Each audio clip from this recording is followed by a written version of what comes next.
bienvenidos de nuevo a tu podcast de cabecera, tus amigas, las hormonas, con una servidora, para enseñarte, motivarte y hacer que seas el máster de las hormonas que quiero y te mereces ser.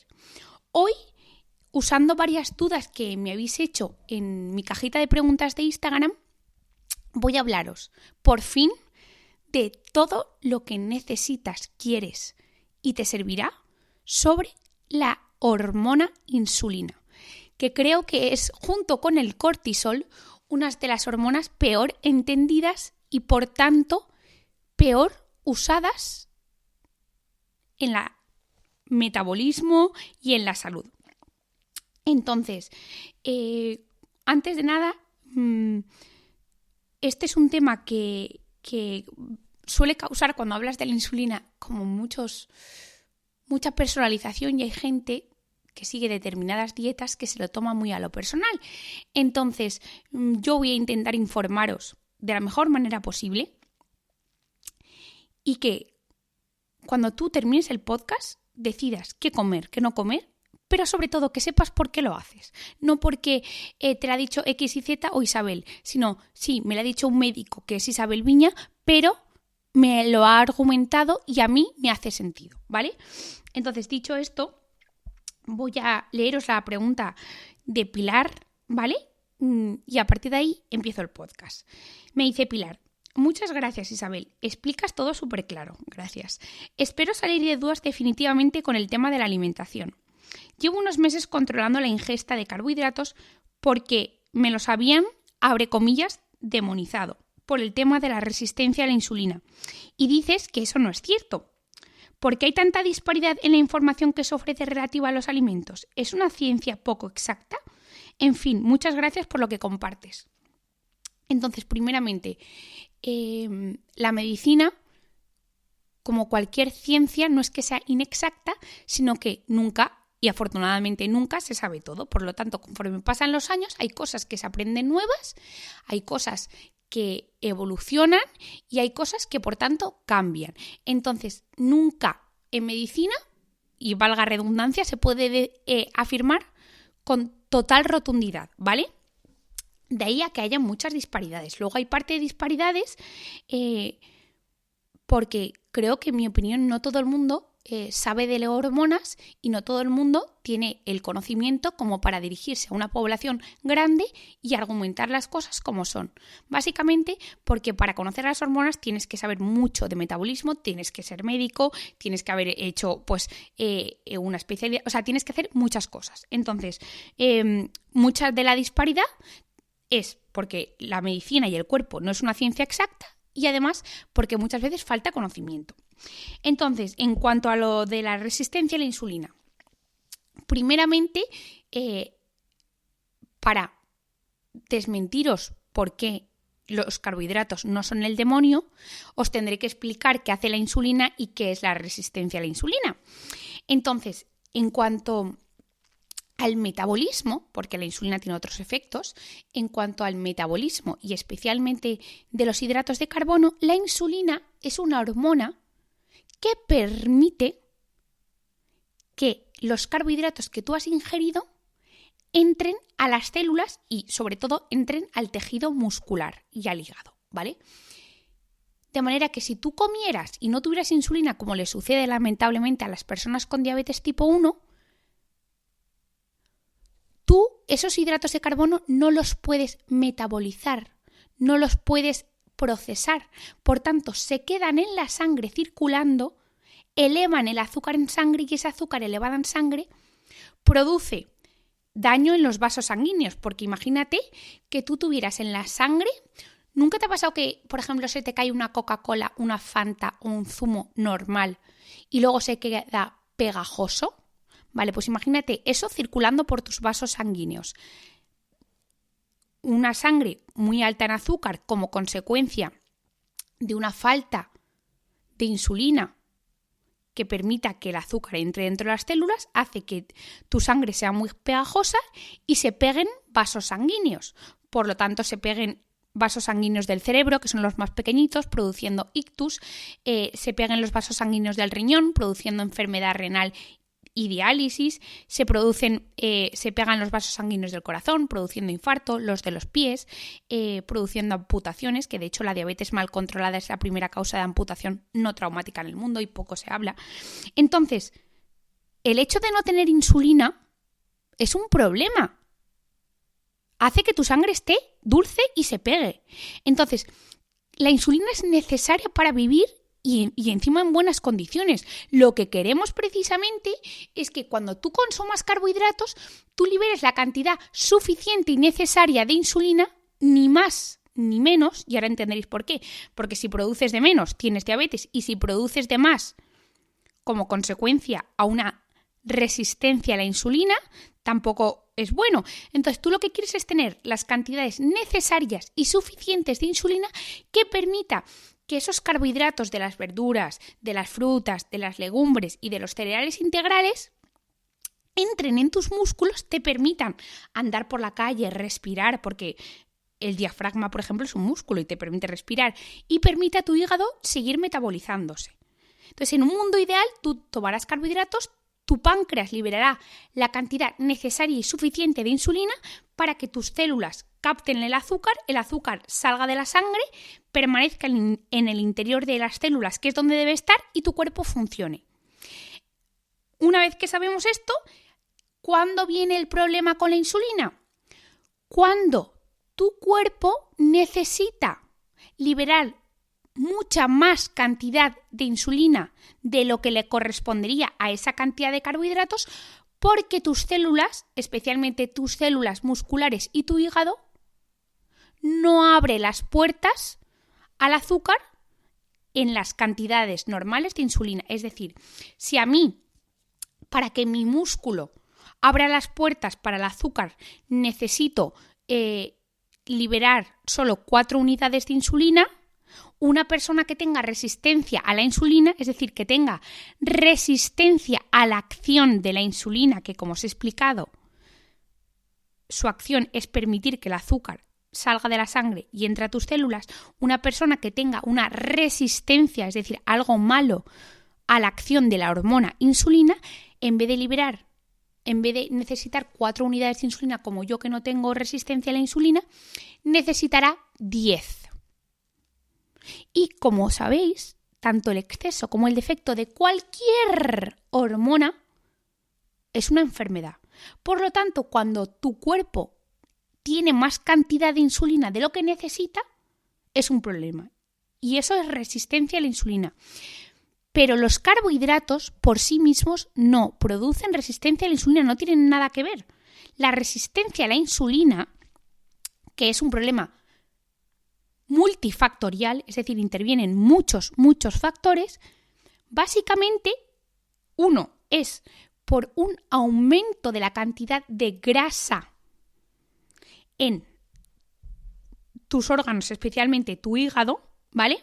Un aumento de la cantidad de grasa en tu propia tejido adiposo, y nunca mejor dicho, ya lo entenderéis, y un aumento de la cantidad de grasa dentro de tus músculos. La grasa actúa como un aislante, es decir, cuando tú tienes más grasa de lo que corresponde de manera normal, la grasa es como que hace de una cubierta alrededor de tus células y hace que tu músculo, tu hígado y otras células, la insulina no puede hacer su efecto. Entonces llama a la puerta y no le oyen. Entonces, ¿qué hace la insulina? Tiene que enviar a 14 soldados, a 14 unidades. ¿Para qué? Para que esa célula que está un poco silenciada por ese exceso de grasa diga, ¡ay, ostras! Que la insulina me está diciendo que tengo que abrir las puertas para que entre la glucosa. ¿Vale? Entonces, parte de la resistencia a la insulina está causado por un aumento de la cantidad de grasa, especialmente en órganos. Es decir, tú puedes, y esto responde a una pregunta que me ha hecho Rorucast, de hecho, que dice resistencia a la insulina en mujeres delgadas. Tú puedes ser delgada, ya hablo comillas, ¿vale? Con delgada, en tanto que tu índice de masa corporal es normal, pero metabólicamente no eres delgada. ¿Por qué? Porque tu proporción de músculo con respecto a grasa va a favor de la grasa. Por lo tanto, proporcionalmente tus órganos tienen más grasa que tú lo que tienes músculo. Por lo tanto, ese exceso de grasa actúa haciendo esa capa de silencio, impidiendo que la insulina haga su efecto. Y como la insulina a cantidades normales no hace su efecto, tu páncreas tiene que liberar mucha más insulina para vencer ese aislamiento que produce la grasa. Luego, además, el hígado, que es uno de los órganos más importantes metabólicamente hablando, que de hecho sin un hígado no puedes vivir más de 24 horas porque detoxifica todo, el tener exceso de grasa en el hígado, que ya os lo hablé, causa resistencia a la insulina y además hay ciertos componentes de la alimentación que exacerban la resistencia a la insulina en el hígado, haciendo que tu hígado no solo no capte la glucosa y la guarde, sino que además se crea. ¿Por qué? Porque la insulina no hace su efecto, se crea que estás en ayuno y empieza a liberar encima grasa a la sangre que va al tejido adiposo, te hace que tengas más grasa en el tejido adiposo y encima más resistencia a la insulina. ¿Y qué dos componentes de la alimentación producen que en tu hígado aumente la resistencia a la insulina, es decir, aumente la resistencia a la acción de la hormona insulina, aumente la inflamación y por ende se agrave todo este asunto? Las grasas saturadas y los azúcares refinados. Insisto, azúcares refinados. ¿Qué son azúcares refinados, Isabel? Azúcares refinados son el azúcar blanco de mesa, azúcares libres como por ejemplo el azúcar de coco, el de la miel, fructosa, que no fruta, hablo de fructosa, que es el azúcar libre que está por ejemplo en jugos, en zumos, etcétera, ¿vale?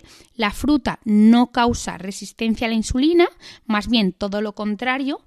Personas que tienen el consumo de fruta adecuado entre 3 porciones al día disminuyen su resistencia a la insulina, pero la fructosa de la fruta, es decir, si tú coges la fruta, la exprimes y solo dejas los azúcares, eso es un azúcar refinado, ¿vale? Entonces, azúcares refinados del donut, de la galleta, etcétera, ¿vale? De todos esos productos que tienen caducidad de 5 meses. Y las grasas saturadas, ¿dónde están las grasas saturadas? Pues también en el croissant, en la napolitana, en la pizza de envasada, en la comida, en la fajita preparada, etcétera, etcétera, etcétera.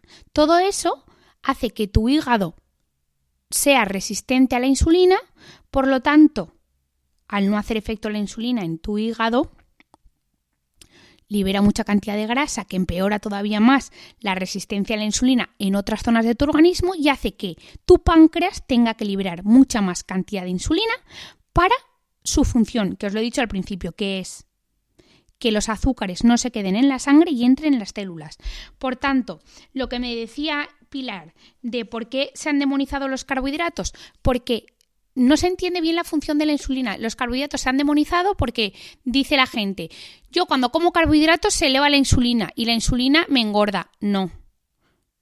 Menos mal que cuando tomas carbohidratos se eleva la insulina, porque es que si no se elevara se quedaría en la sangre y te produciría daño de todos los vasos sanguíneos, ¿vale?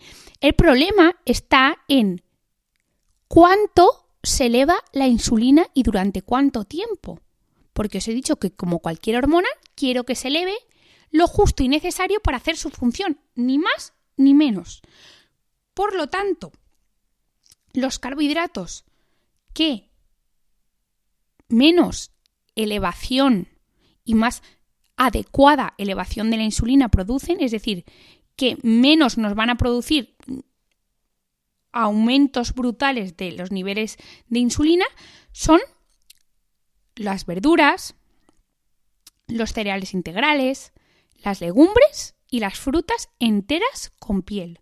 Bueno, excepto la piel del kiwi, la piel de la piña, etcétera, ya me entendéis, ¿vale? Esos carbohidratos son los que con mayor probabilidad van a hacer que tu respuesta a la insulina sea la que toque, es decir, que se libere lo justo y necesario para hacer su función, ni más ni menos. Los carbohidratos y las sustancias que, entre comillas, producen una elevación de la insulina excesiva y, por tanto, patológica, son todos aquellos azúcares libres y refinados, ¿vale? Que ya os lo he explicado. Y con respecto a la respuesta de Rosukast, tú puedes tener un índice de masa corporal normal y tener resistencia a la insulina. De hecho, muchas mujeres con síndrome del ovario poliquístico que tienen pesos normales, el 75% tienen resistencia a la insulina. Son cosas independientes. Hay que empezar a aprender que no todo es blanco o negro. No todas las personas con resistencia a la insulina tienen obesidad, ni todas las personas con obesidad tienen resistencia a la insulina. Esto es importante saber, ¿vale? Entonces, ¿tú puedes tener resistencia a la insulina? Sí. Y ya os lo expliqué en un vídeo de mi Instagram. La resistencia a la insulina se mide en sangre haciendo una relación, una multiplicación y luego una división entre la cantidad de glucosa en ayunas por la cantidad de insulina en ayunas, ¿vale? Dividido entre 405. Bueno, la cuestión, lo divides y te tiene que dar un valor, ¿vale?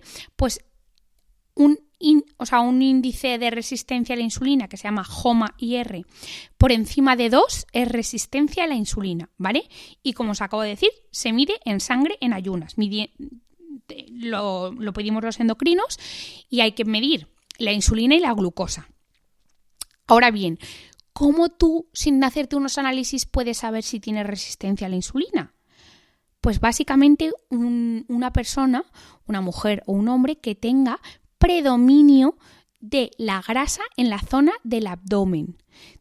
Toda aquella grasa en la zona del abdomen está muy, muy, muy influenciada por la insulina y el cortisol. Entonces, si tú te ves que la mayor parte de tu grasa está en el abdomen, probablemente tu metabolismo no sea el adecuado y estés liberando mayor cantidad de insulina que lo que necesitas. Entonces, espero que haya quedado claro. Y nunca mejor dicho, Clara me pregunta: consejos para revertir la resistencia a la insulina de forma natural. Esto lo he hablado de hecho tengo en mi Instagram, ¿vale? Que lo comentaré cuando salga este podcast, una guía sobre toda la insulina y toda la glucosa, ¿vale? Pero para mejorar la resistencia a la insulina, lo que tenemos que tener es, 1, músculo. ¿Por qué? Es que esto me encanta porque luego aquí se relaciona todo. ¿Por qué músculo?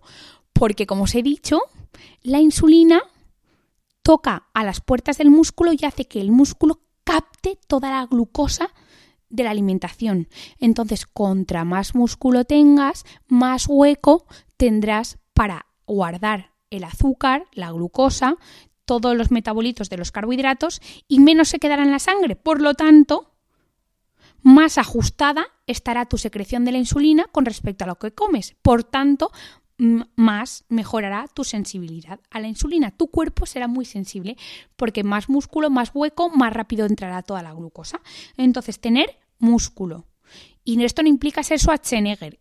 Tener músculo implica que hay que hacer ejercicio que rete al músculo, que rompa las fibras. Y esto puedes empezar a hacerlo desde casa con sentadillas, flexiones, adaptados a ti y te compras las mancuernas, bandas o idealmente, si pudieras ir a un gimnasio, pues estupendo. Otra forma de mejorar la resistencia a la insulina de forma natural, la fibra y la proteína. La fibra y la proteína, la fibra está en cereales integrales, ¿veis cómo aquí se relaciona todo? Cereales integrales, legumbres, frutas, verduras y la proteína en alimentos como la soja, los lácteos, los pescados, las carnes, etcétera, mejoran la sensibilidad de la insulina. Y en cuanto a suplementos, porque me lo vais a preguntar, y los tengo en destacados de favoritos, los que recomiendo, y además tengo un post donde explico cómo actúan, ¿vale? En cuanto a suplementos, a mí me gusta mucho la berberina, porque además baja los triglicéridos, que es un componente de los lípidos que estrechamente se asocia a la resistencia a la insulina. Por lo tanto, no solo mejoras el metabolismo de la insulina, sino que además mejoras otra consecuencia de la resistencia a la insulina, que son los triglicéridos altos. Entonces, la berberina me gusta mucho. También me gusta mucho la creatina, que es uno de los suplementos que más mitos hay alrededor de ella, en tanto que la creatina se asocia que es solo para ganar músculo, etcétera, y la creatina es que es de los suplementos que yo más recomiendo porque cada vez salen más evidencias de beneficios, ya no solo a nivel muscular, sino mejorar la sensibilidad a la insulina, porque precisamente como mejora la recuperación muscular, mejora que captes el azúcar. Además, a nivel cerebral se ha asociado con una disminución del deterioro cognitivo, con mejorías de la memoria, con mejorías del estado de ánimo, porque la depresión se asocia a falta de una adecuada energía de las neuronas y la creatina la mejora.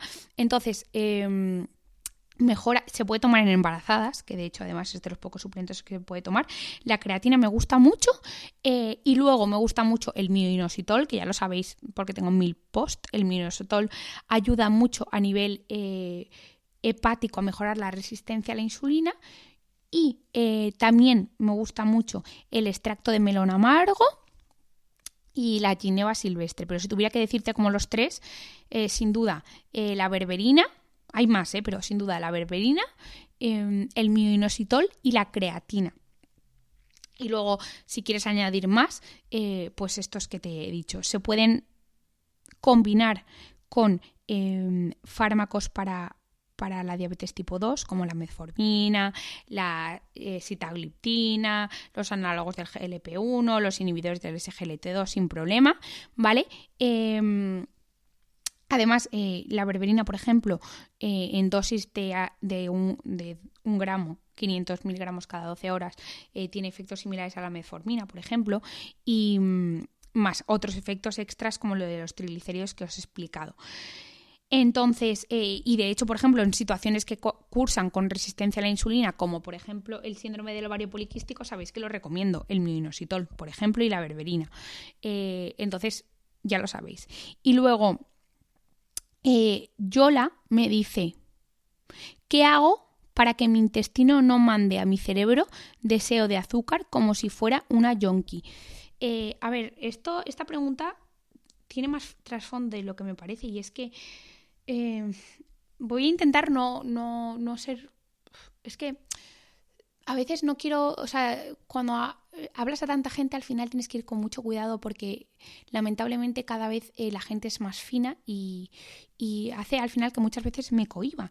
Entonces, primeramente, tú no eres una yonki del azúcar, ¿vale? O sea, no te digas eso porque las palabras tienen mucho poder sobre lo que nos creemos de nosotros mismos.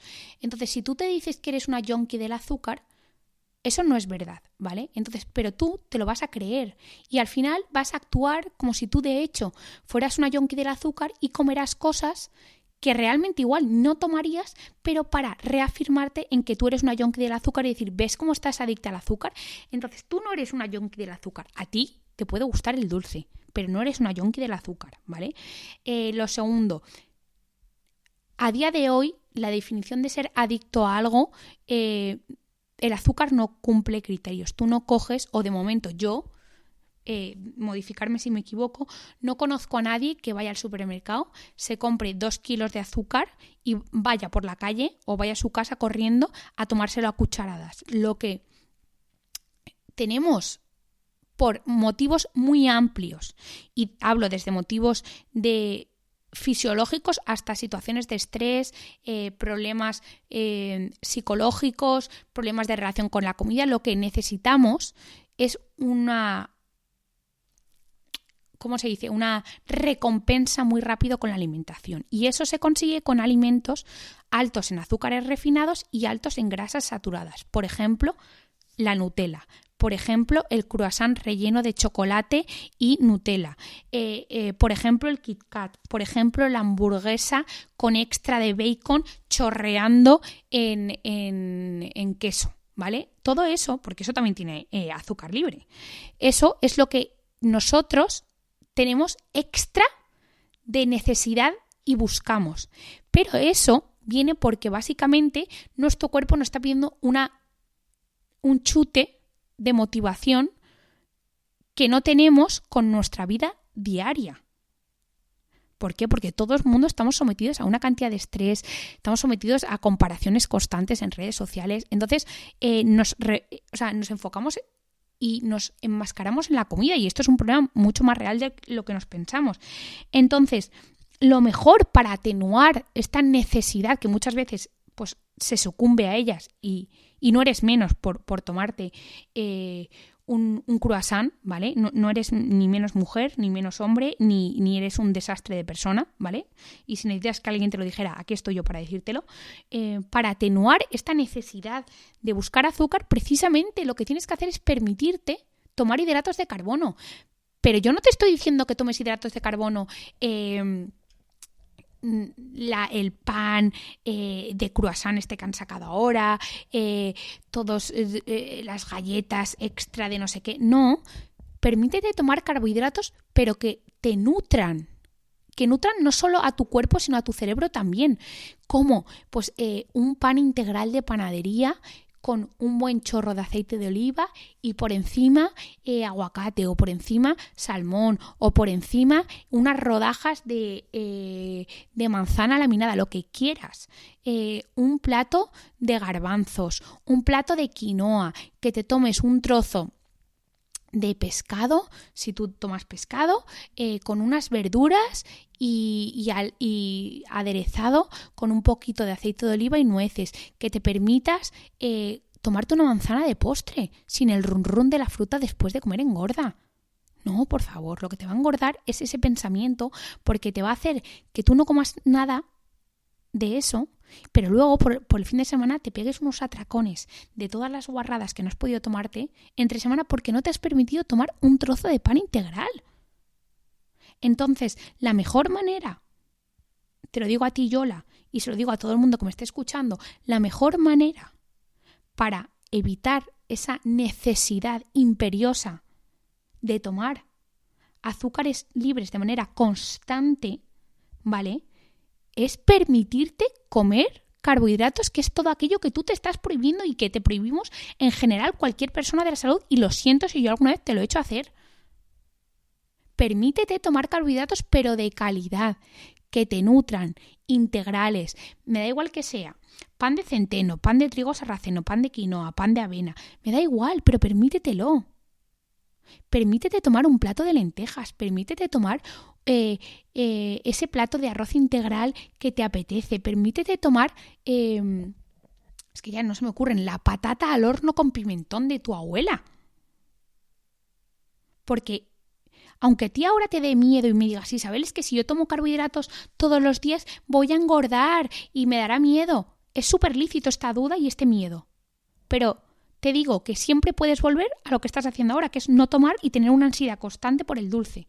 Y pasar por el camino del supermercado del pan y tener ansiedad de decir, ostras, si me lo pudiera comer. Es que te lo puedes comer. Es que el problema es que no te lo estás permitiendo comer y por tanto tú crees que esa ansiedad es algo inherente a los carbohidratos. No, esa ansiedad es inherente a que no te lo estás permitiendo y que entonces te van a pedir carbohidratos rápidos. La magdalena, el bizcocho, y de ahí a toda la cantidad de redes sociales que están sacando recetas todo el día de bizcocho sin harina, sin lácteos, sin no sé qué. Vale, no estás tomando bizcocho sin harinas y sin lácteos, pero estás tomándote 400 gramos de grasa, porque le estás poniendo mantequilla, le estás poniendo huevos, le estás poniendo harina de almendra, harina de coco, 5 cucharas de aceite de coco. Es que esto es mucho peor. Primero, porque las grasas, muchas tienen grasas saturadas y eso es un problema. Segundo, porque las grasas sacian mucho menos que los cereales integrales. Y tercero, porque en el fondo vas a pensar que es más sano y vas a comerte más que si te comieras un trozo de bizcocho con huevo, con harina de avena integral y con eritritol. ¿Sabes? Entonces, ojalá esta duda os haya servido para que dejéis de lado esa sensación que al final es que te lo repites tanto que te lo crees de soy un yonki del azúcar. No eres un yonki del azúcar. Lo que pasa es que nadie te ha explicado bien las cosas como son. Después, la insulina no es el problema. El problema es la cantidad desajustada de la insulina con respecto a los carbohidratos que comemos. Isabel, ¿cómo podemos evitar tener una secreción, una liberación de insulina por parte del páncreas excesiva a consecuencia de que nuestras células no oigan bien a la insulina? Pues evitando el exceso de grasa alrededor de tus órganos, especialmente de tus músculos y de tu hígado. ¿Y cómo se consigue eso? Teniendo músculo, evitando las grasas saturadas y los azúcares refinados, y después, en un tercer orden, puedes ayudarte de suplementos que se pueden tomar. Hay estudios ya de hasta, creo que son 18 meses, sin problemas. Yo siempre digo que es mejor alternar. Pues una época me tomo berberina, en otra época, yo la creatina me la tomo siempre, ¿vale? Pero en otra época me tomo mioinositol y creatina, en otra berberina, en otra solo creatina. Puedes hacer eso. Para más información lo tenéis en mi perfil. Luego, no hay que estar con exceso de grasa para tener resistencia a la insulina, ni todas las personas con exceso de grasa tienen resistencia a la insulina, ¿vale? Por ejemplo, el ácido úrico elevado se asocia a resistencia a la insulina y eso mucha gente no lo sabe. Entonces, espero que os haya gustado este podcast, que porfi os acordéis de valorarlo, así de las estrellitas, porque así es la manera en la que tienen las plataformas de recomendarme. Que cualquier duda me lo escribáis en mis comentarios de Instagram, que lo compartáis, que me hace un montón de ilusión cuando me deis vuestro feedback, y os veo en el próximo episodio con otro Q&A de otro tema que me pidáis, ¿vale? Un besito muy fuerte, cuidaos, sed felices y lo estáis haciendo genial, de verdad.